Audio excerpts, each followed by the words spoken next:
Hello, everyone, and welcome to another Navis Nobilite. I am Captain Zelnick, and today we are talking about the Carnage class cruiser. Now, the Carnage class cruiser looks virtually identical to the Murder when it comes to, the actual model design, unless you have a nice 3D printer that can add on the Murder's two pokey lance things in its prow. But when it comes to firepower, they couldn't be further from identical. They are very, very different in both design and function. So, the Carnage Cruiser is 180 points. It has a standard Chaos Cruiser stat line of 8 hits, 25 centimeter speed, 45-degree turns, 2 shields, 5 up armor, and 2 turrets. Its firepower is a little complex. It has a port and starboard weapons battery at strength 6 at 45 centimeters left and right. It has another port and starboard weapons battery at 60 centimeters at strength 4 left and right. And it has a prow weapons battery at front left right at 60 centimeters, which means at any given time at 60 centimeters this thing can launch up to strength 10 weapons battery salvo, and if you're within 45 it goes all the way up to a strength 16. Now, when it comes to chaos vessels, this is probably the most one-trick pony of one-trick ponies, but what it gives you is range, all of the range. This is a cruiser vessel, a 180 point cruiser vessel with a bunch of 60 centimeter range firepower. This is a very commonly taken vessel solely for this. Now, at maximum range, you're not going to be throwing too many dice, but when you get in close to the enemy, you're going to be grinding people to death with a strength 16 salvo on a cruiser chassis. So it means it's really, reasonably defended.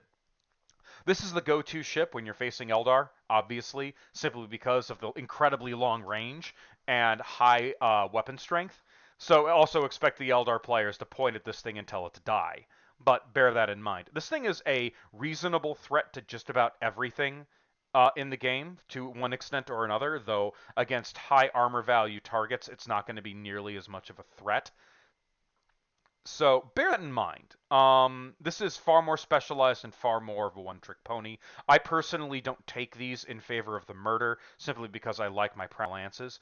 But proponents of the Carnage constantly tell me that this thing is the coolest thing since sliced bread. Now, ultimately, it is a matter of how you feel. This vessel, at least to me, feels like it's more of a supporting fire and suppressive fire vessel, an intimidation factor for Eldar players, and uh, these weapons batteries really are pulling me closer to the enemy. I want to get the maximum number of dice against another enemy vessel that is an Eldar, so this range option really doesn't feel like much of a buffer.